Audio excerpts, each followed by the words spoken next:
Thank you, Ms. Maurice, followed by Tito Sasaki. Anne Maurice, Ad Hoc Committee for Clean Water. I'm one of the old-timers now. I've been living in this watershed. I'm at the headwaters of Atascadero Creek, Green Valley Creek. It sort of all comes together right in that rural area. And I've been arguing for 30 years with regards to the tributaries. Please do not have the misconception that the community hasn't been alert to this, that the community has not been on top of this. We have argued that Fish and Game, the Board of Supervisors have not listened to us. It has been obvious to us, we live there, what is going on. We live in a rural area. I don't know how familiar you are with grape growing. I don't know how familiar you are with apples. I don't know how familiar you are with anything, but I've lived in it for 30 years. So I've gotten to know something, okay? And that graph that showed the decline in the coho population from the 1990s, isn't it interesting that that coincides perfectly with when drip irrigation of vineyards came in, an explosion of it in our area of the county? Okay, the apples didn't do that, and I'm interested that, I guess it's because they're younger people here that they think historically is pre-1990. That to me is just yesterday. 1990 historically, well, there were apples here historically. There were dry farm grapes historically, and there wasn't the precipitous decline that there is now. And we've been trying to get the regulators to listen. Okay, so I just want to get that record straight. If there's to be a collaborative effort, what there should be, it isn't just you guys telling us what you're going to do. There's a lot of information in the hills. There's a lot of experience. There's a lot of creative ideas and brainstorming potential. These workshops that you're proposing, this should be a workshop. This should not be a decision on this regulation. The letters that went out, the supposed 10,000 letters, I found 3 people in our area, in the watershed, who even knew about this, who got a letter. Nobody was notified. Nobody got anything. So I spent my time last night trying to tell people, do you realize that there is something going on here in the watershed and regulations and $500 a day fines if you don't comply with it? They have no clue. So if you really want collaboration, what you should do is table this, which does not seem to me to be in final form anyway for you to vote on. And these proposals, how would the proposed Russian River tributaries emergency regulations affect me? Now is the time to discuss this with the public. Not after you pass this thing to tell us after the fact, when the heck was this happening? Now you have meetings in the community, Monday, July 6th. This should happen in preparation, because don't you think that there's going to be some really good ideas coming out of the community that will serve you, help you to make a good decision with regards to regulations? A fact sheet. Nobody that I know saw any of this. Okay, if you take the letter that I received, but most people that I know did not, this one doesn't even say that there's a deadline for written comment. So I didn't see my name and my commentary, which I sent in after the fact because I called the hotline, and the young lady who answered said, okay, I've got permission, don't pay any attention to that deadline, please submit written comment. So I did, but I had a little discussion this morning where I was told that the written comment that I brought in this morning was not going to be accepted.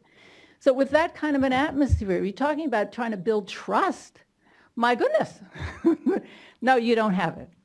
So now you want to talk to the RCDs. A pie chart was presented by the gentleman from National Marine Fisheries Service. There was a red block, a green block, and a blue block. And the blue block was frost protection. If I remember correctly, it was 42% for residential water use, 41% agricultural commercial, which is essentially vineyard. What was that last block? That was frost protection. Now, he also said that it's really very little water. There's a question of very little water is the tipping point for whether the coho will or will not survive. Why is water being used for frost protection at all? That makes absolutely no sense to me. You want to talk to the RCDs? Do you know what Sonoma County RCD has and they advocate? Their frost protection manual. Have you read it? This is their best management practices. Why does the RCD have little credibility? They have zero with me. What does that frost protection manual say? You need to get hold of it. I'm going to send a copy to each one of you who are advocating conversations with them. Do you know what it says? It says, to protect your vines against frost, flood irrigate the soil with water and drench the leaves. If you just do misting, you run the risk of having the mist freeze and freeze on the leaves.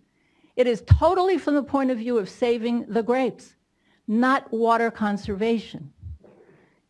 I suggest, here's some positive suggestions if you'll allow me to exceed my little 5 minutes, is that Sonoma County is permitting new vineyards without requiring, against the requirements of CEQA, in my opinion, without requiring any analysis of a new well that is going in, the impact of water on the aquifer, the withdrawals on the aquifer, impact on adjacent wells.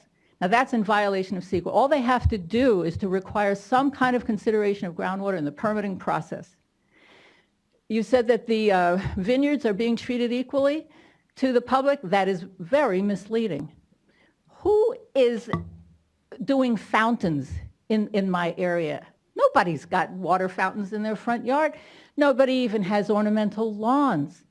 So you're saying maybe the vineyards. So you're saying, oh yes, well we're going to treat you equally. You're both going to have to reduce irrigated ornamental turf. That's not the issue.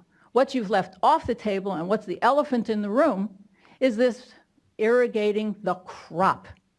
The hours that we have spent here, nobody did an overhead to show how much acreage and irrigated vineyard is there in this area, and how does that coincide with the dewatering. I don't even like to talk about drought because it's dewatering that's going on from water being sucked up to irrigate grapes. I've also submitted to you an article on dry farming, which is the way grapes have been farmed for thousands of years. The only reason that they are irrigating them is to increase profits for their shareholders. It increases the yield. It's absolutely unnecessary to do it. We could have a terrific economy with fish and grapes if they did not insist on using water for frost protection ridiculously. Why plant those grapes there? Okay, so I'm suggesting that one, you do not, because I could go on and on. I could take it, as you can imagine. No, but you're making your points, but if you could wrap, But that would what be I'd like better. to say is, do not vote on this now for the purposes of credibility with the public, the regulated public. I think we need regulation from the state because the county is acting like a scofflaw, dispensing permits like chewing gum. You see, they're not requiring the rigorous review of groundwater like they should be. So I'm suggesting that you hold workshops, these ones that you're planning in the upper reaches of the river, to get feedback from the local people and to engage in genuine problem solving that would be including regulatory staff, planners, your regional board, banned groundwater use for frost protection, offer incentives for dry farming, and have seminars by people in the industry. And let's face this issue of whether or not to be withdrawing groundwater to irrigate grapes, and offer incentives for people to make the switch, demand compliance with CEQA with regards to groundwater extraction. And why are you giving permits? Why are the counties offering permits, new permits for wineries? I mean, the winery use, have you seen the statistics on how much water it takes, how many gallons of water, hundreds of gallons of water it takes to make one glass of wine? And this water is exported. Can you regulate the amount of water that gets exported out of a watershed? So I'm saying there's all kinds of interesting ways to see whose jurisdiction it is, county versus state, what is the role of the state, how you can strengthen what's going on, but you need to do this with dialogue with the public. That's the American way, and I think it actually works better than this top-down, you're operating and we don't know what's going on. Thank you so much for allowing me to speak my mind.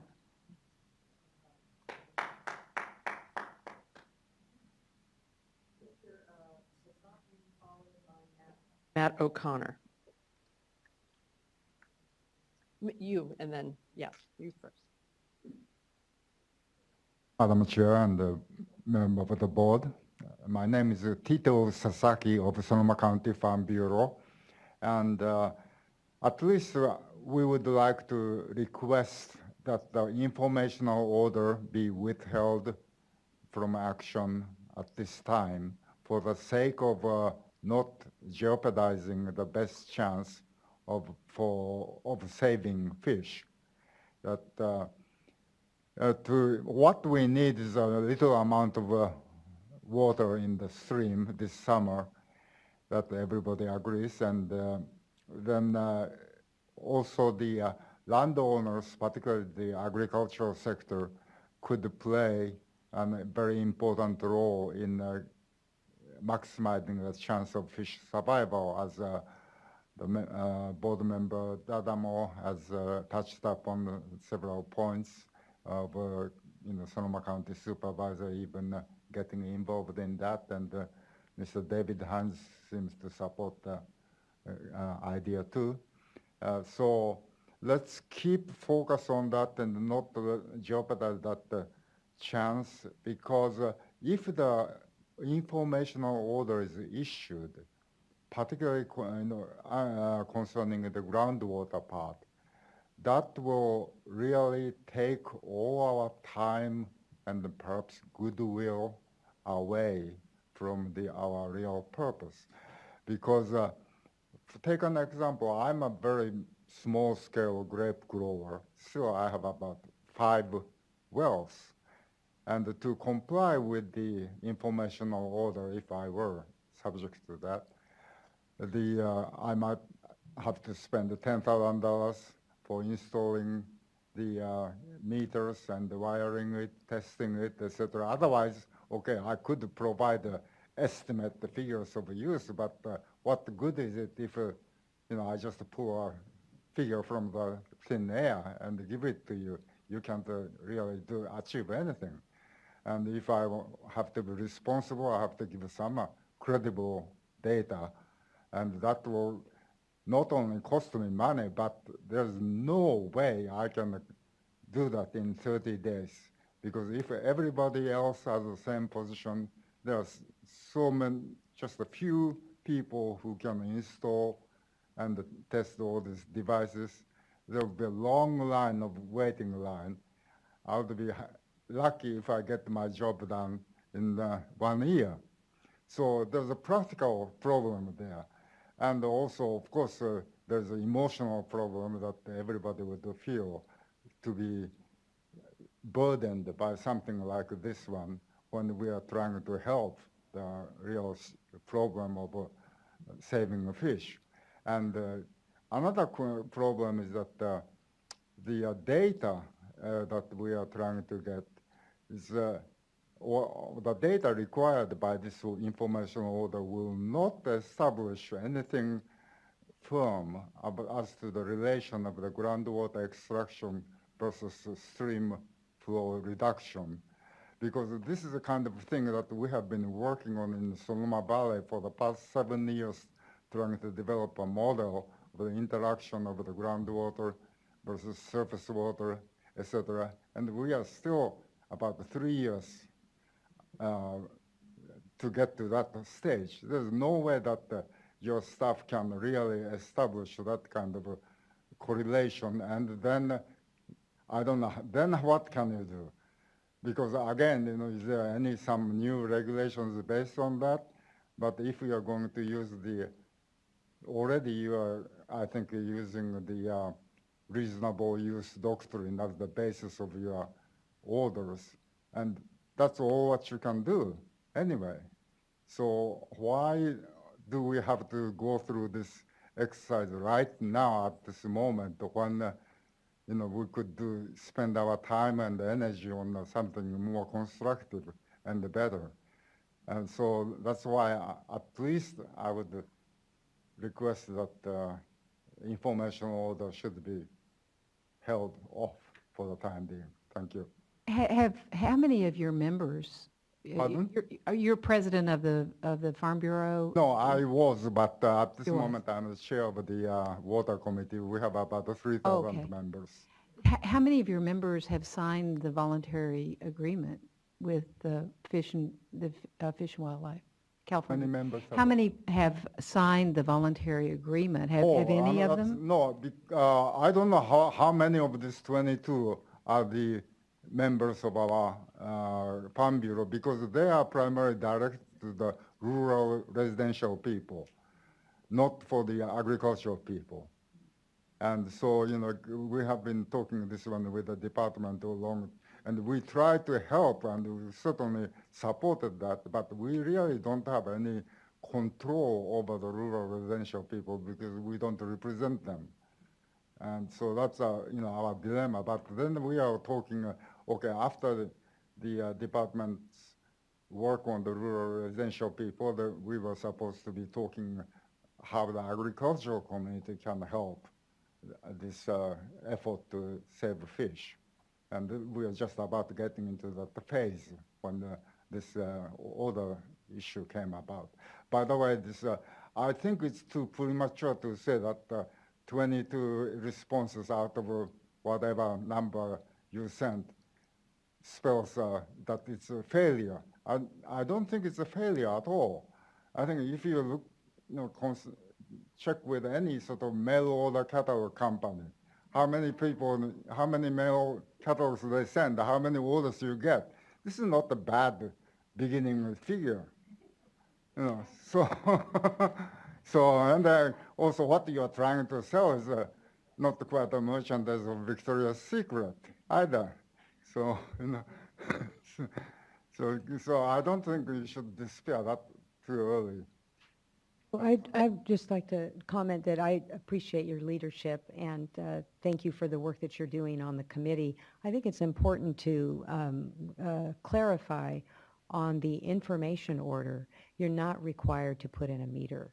And so maybe if staff could, I know you're going to put out an information sheet on that and provide technical assistance, but Tito's in a very key role, so I think it's important for you to deliver the message as well that you're able to estimate, and you could look at your utility bill, anything else that staff could add to that, ways that it can be done without going through a lot of time and expense.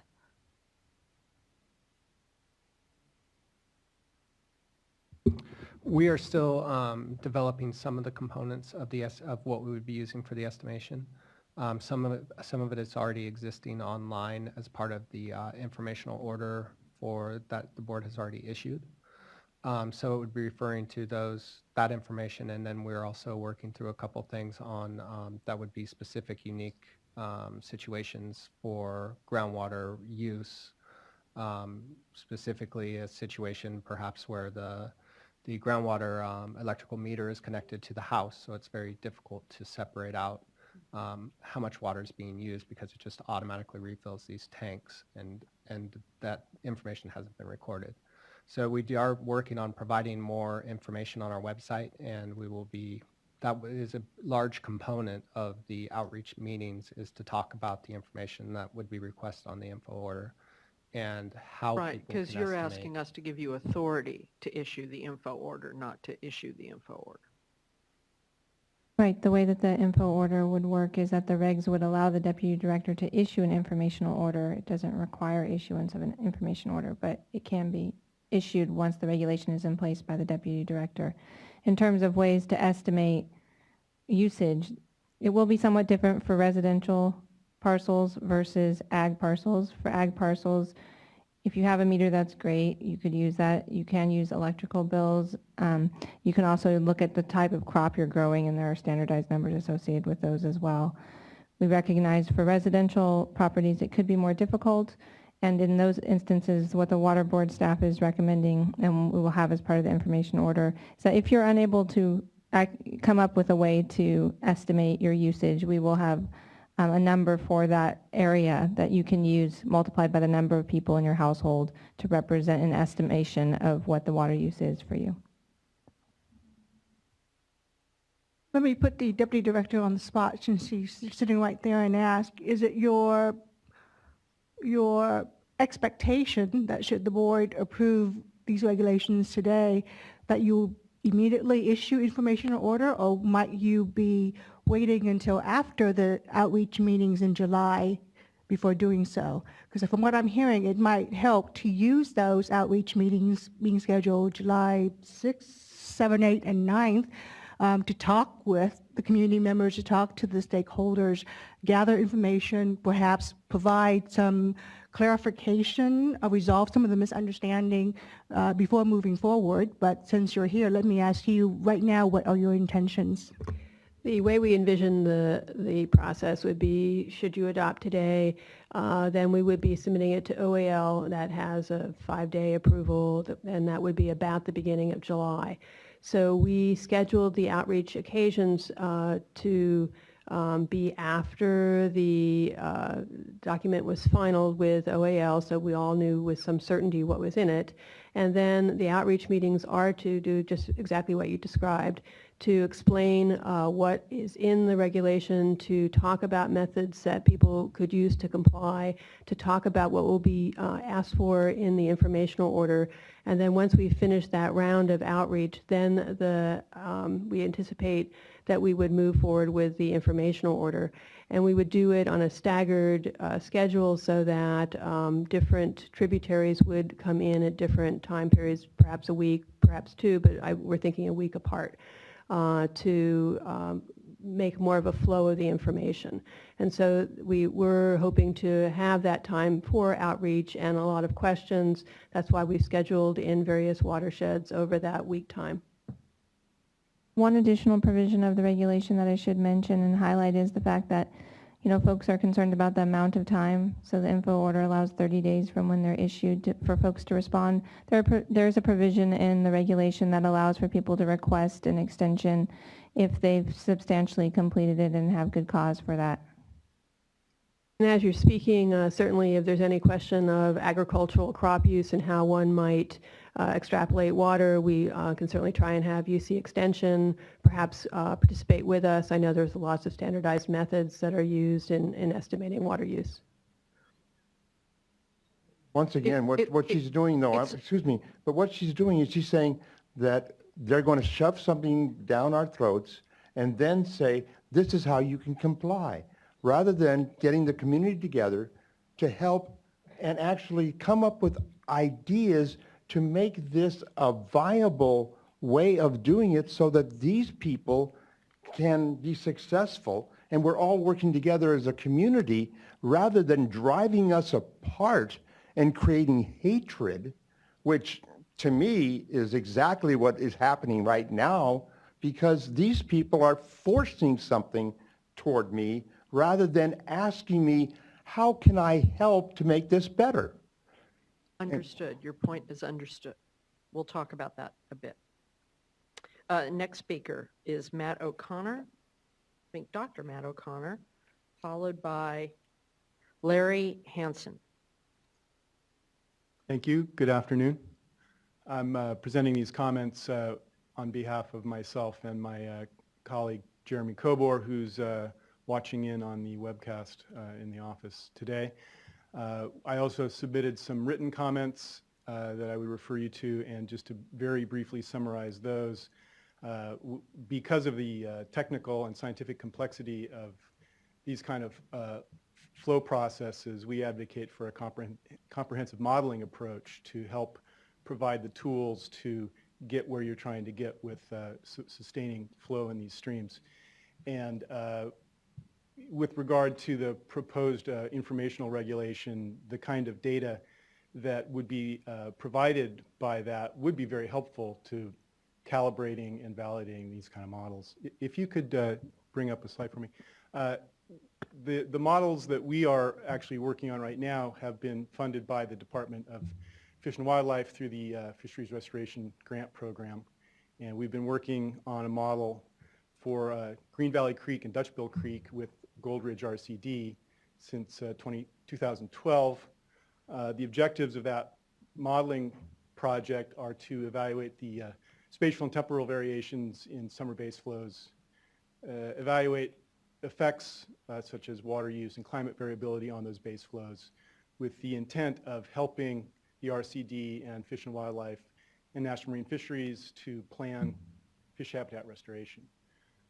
If you could go to the next slide, please. The area that we're studying is outlined in green. You've seen maps like this before. That includes, thanks, Atascadero Creek and Dutchbill Creek and Green Valley Creek.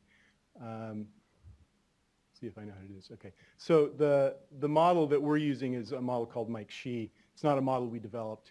It's a model that's produced by the Danish Hydraulic Institute, DHI. It's a comprehensive model. It simulates the entire hydrologic cycle. I've got a diagram there that's basically like a textbook diagram of the hydrologic cycle, and it can keep track of all the different things along the right-hand side of the image there. The primary input to it is precipitation, however.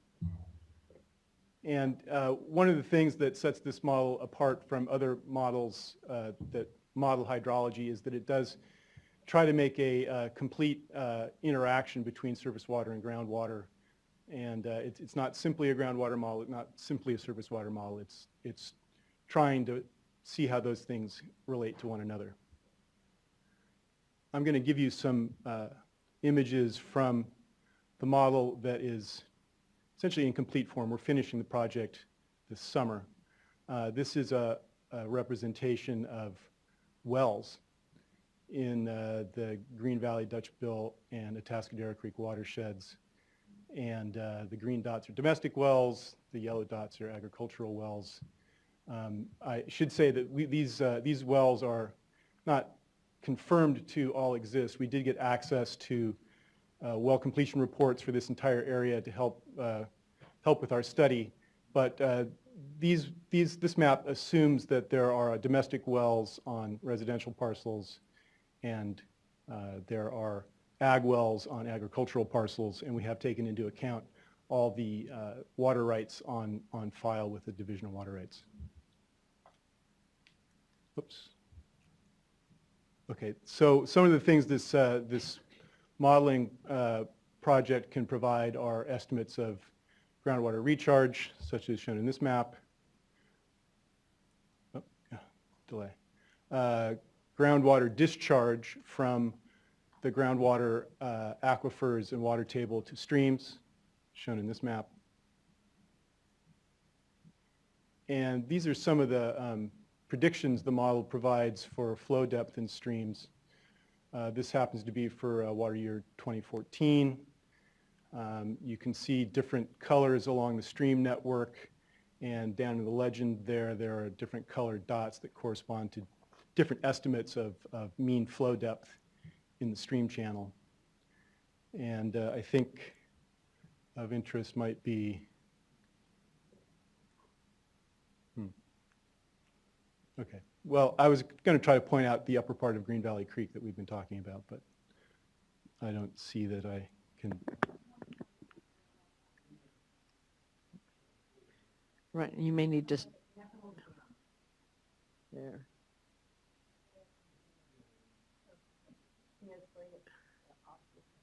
You may need to speed up too, because you're Okay, out of I'm time. just about done. So if you can go to the next slide.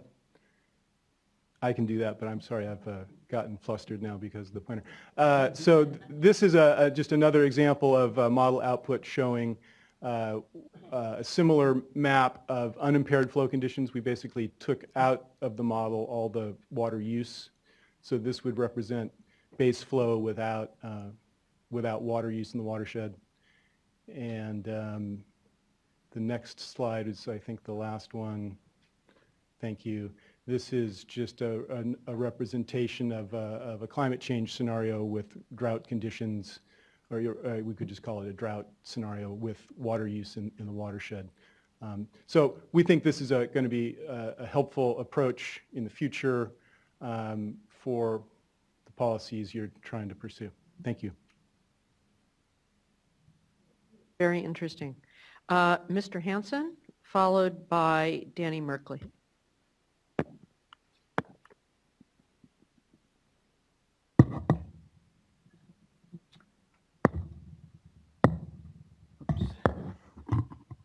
Hi, Larry Hansen. I'm manager for California River Watch. I'm also a longtime volunteer for water quality testing for Green Valley Creek as part of the Community Clean Water Institute that I've been doing the tributaries of the Russian River area for over 10 years. I am also a member of the Sonoma County Water Coalition, 30 organizations, and the North Coast Stream Flow Coalition, 18 organizations. That's a regional organization organized because of the problems with the dewatering of tributaries all throughout the region.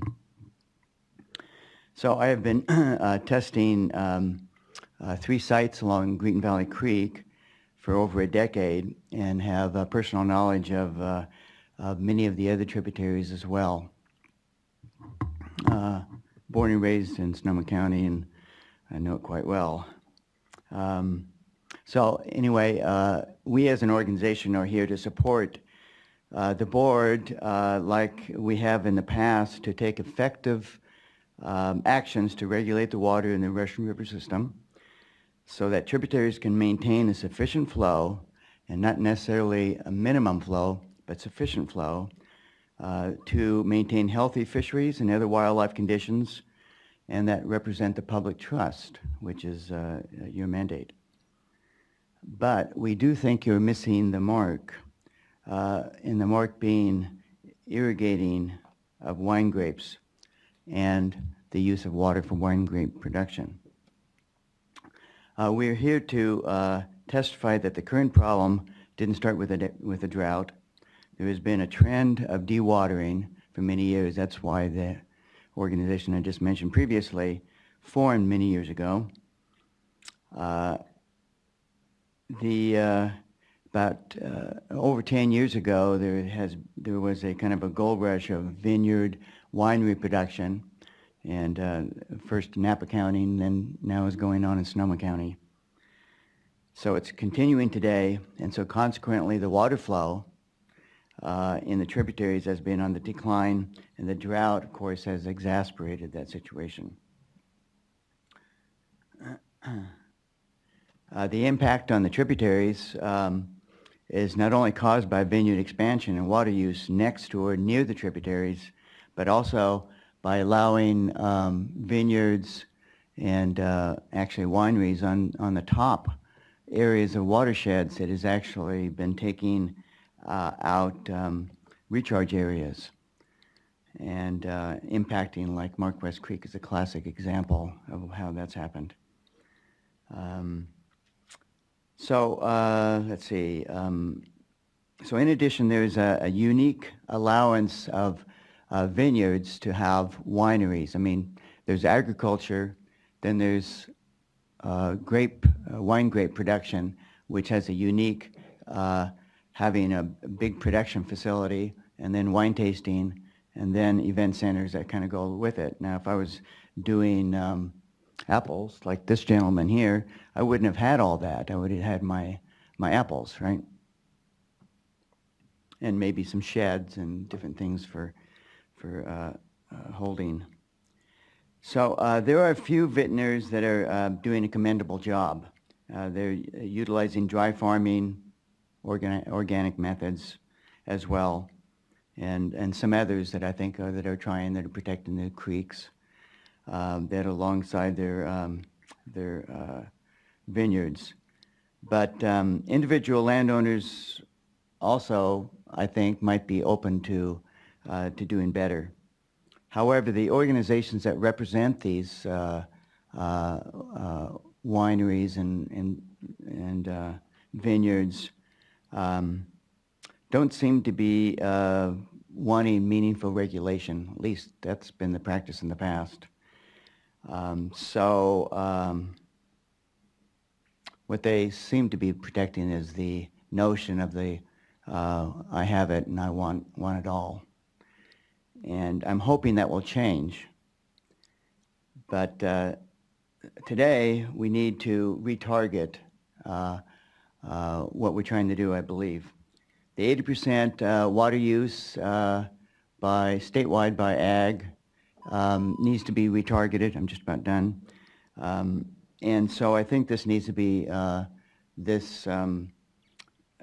agriculture by vineyards should be called viticulture. It should be separated out from agriculture, and it should be dealt with separately. In the future here, we have Sonoma County ready with a lineup of more and more permits on file right now. There's a whole list of them, 60-some, that are ready to come in with their vineyards, their wineries, their event centers, and all of that. this needs to be dealt with. And they're all going to be mitigated. And so we don't have much time. The streams are drying up. So please act, and thank you so far for what you're doing. Bye-bye. Thank you. Mr. Merkley, followed by Patrick Porgans.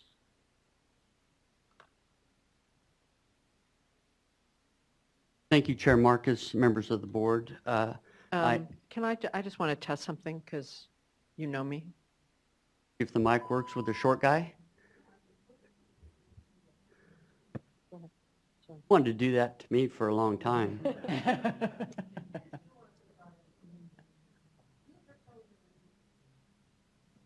Thank you.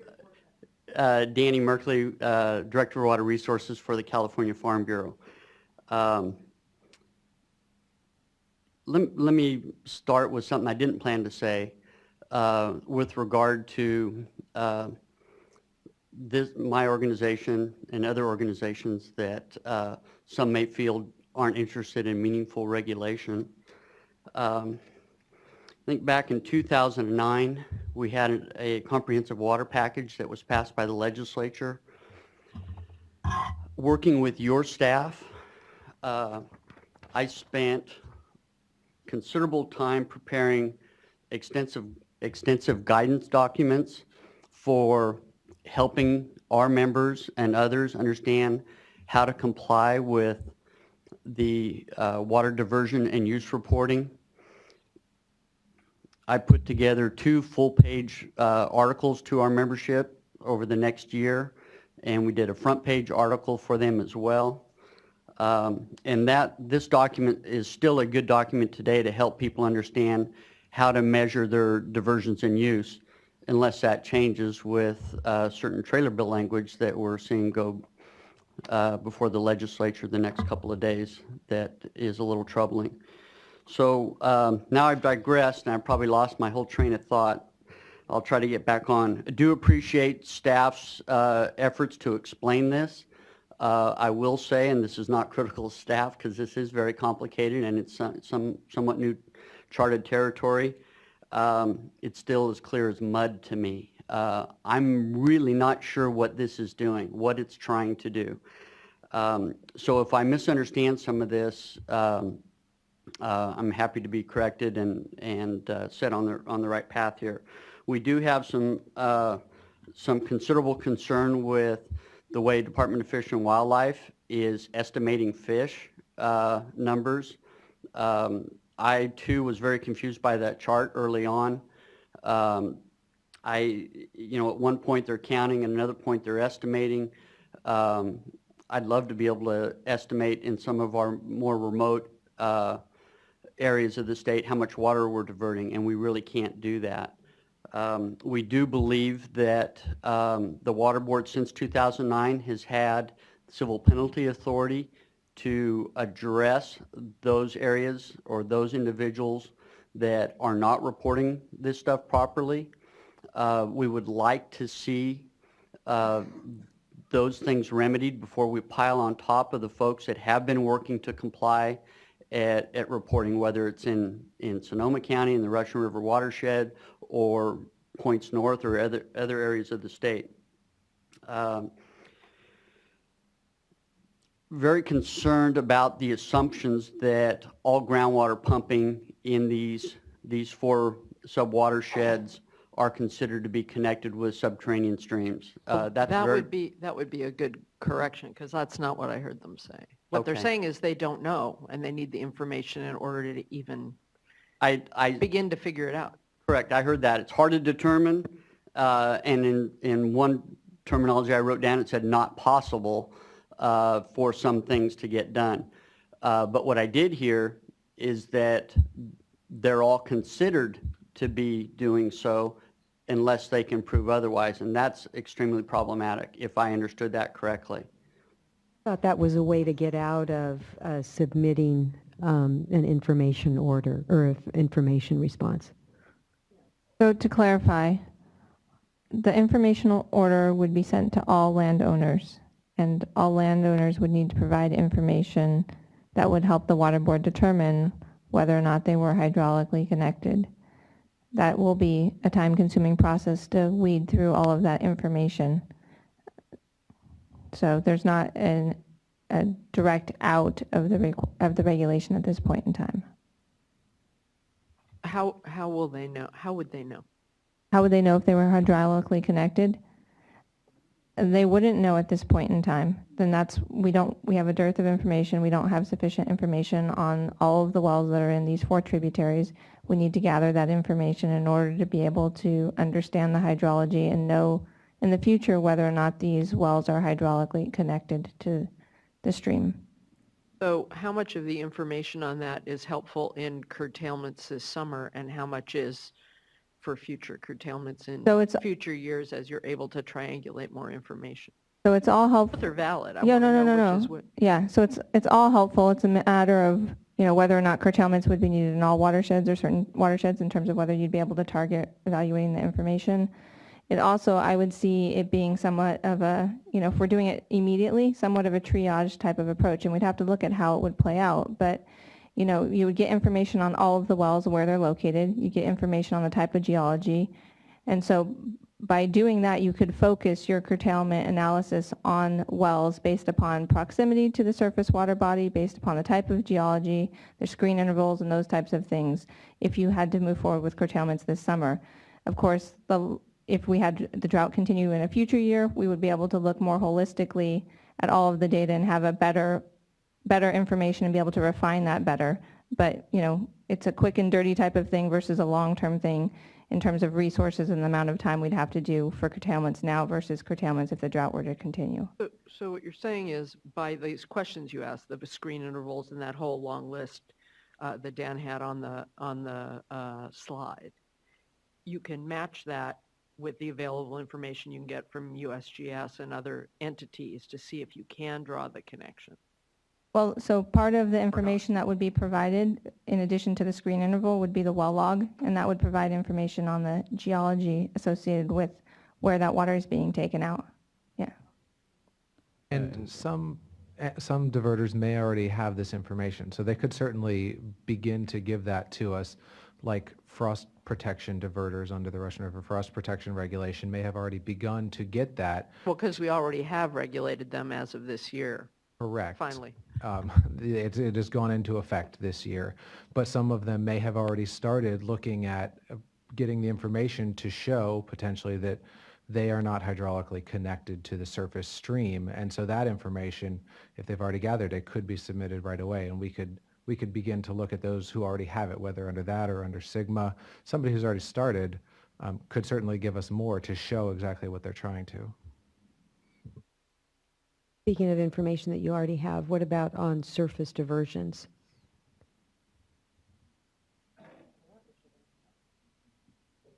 Like, for instance, statements of use from riparian water rights holders. We have, based on the amount of surface diversions that has been observed in the streams by field staff, with CDFW field staff, when they've been out doing some of their work, and comparing that to the amount of surface diversions we have in our records, there's a lot of disparity. So part of this informational order going out to all of the landowners is also to make sure that if there are surface water diverters that are not in our system, that we get them into our system and start to manage their have them start reporting their diversions moving forward. For those that have already submitted, and I don't know what the cycle is, would they have to resubmit? They would have to resubmit some of that information as far as what their more specific water use was this last year, or between the time that they have. I think we're asking for last year and what you're projecting this year, what you've used and projecting for the rest of this year. So they would not have to report information they've already reported. We would be asking them to report information that's part of the information order that we do not currently possess, which is like estimates of use for the remainder of the year and that type of thing.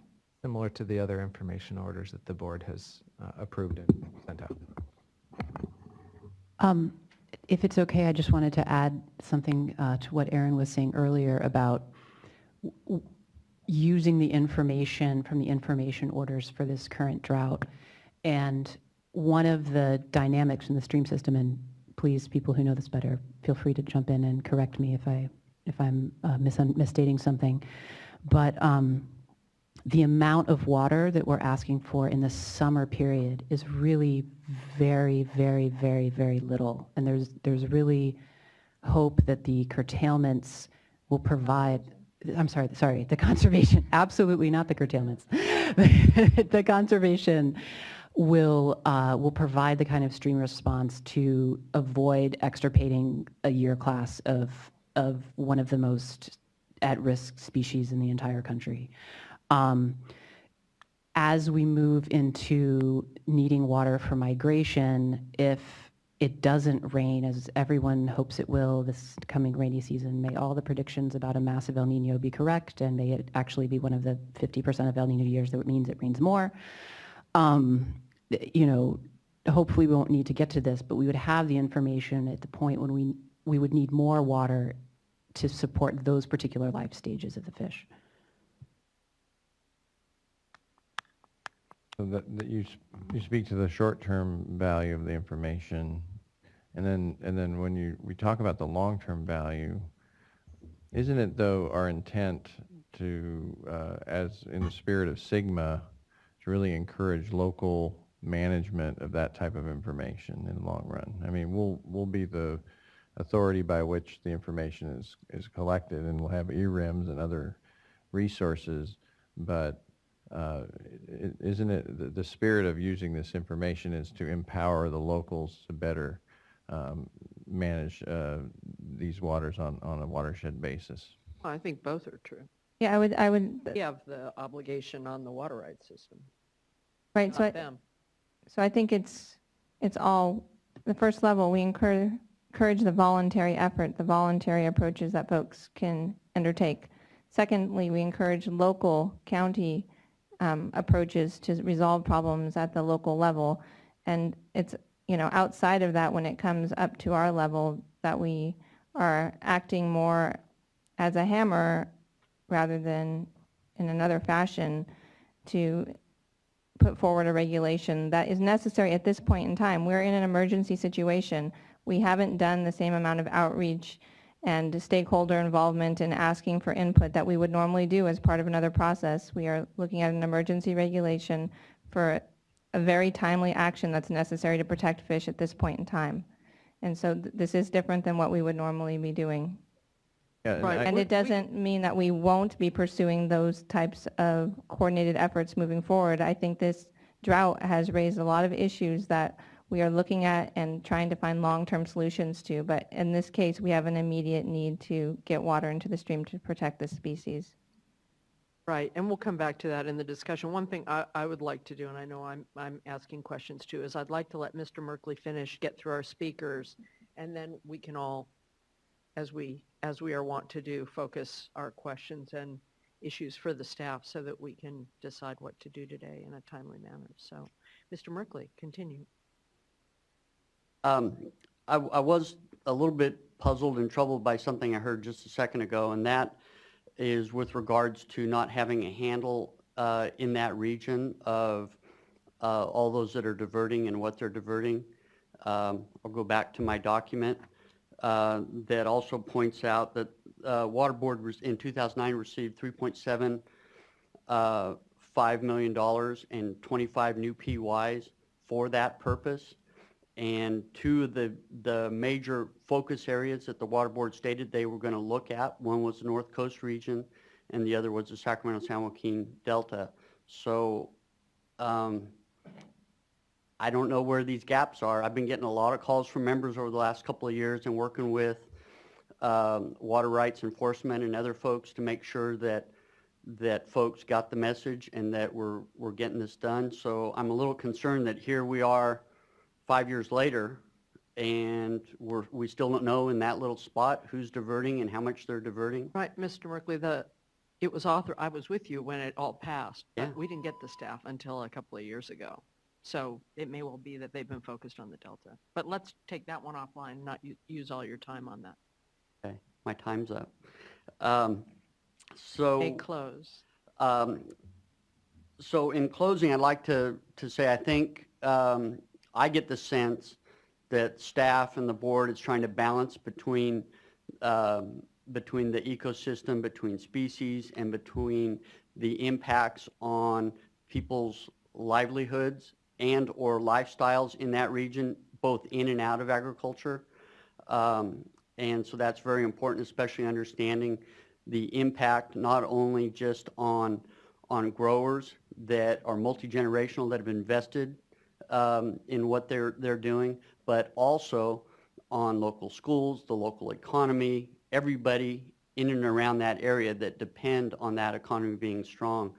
And that's not to mention the fact that my wife is 100% Spanish Basque. She considers wine to be one of the major food groups, so that's very important to her and to my family as a result of that. So agriculture, according to the Department of Water Resources, Bulletin 160, does use 40% of the water. The environment does use 50%, and the urban sector uses about 10%. So if you want to compare numbers I heard a minute ago, about 80%, that's considering just human uses of water. And according to a UN study, which I don't normally quote, that is very consistent with every other major food producing country in the world. Thank you.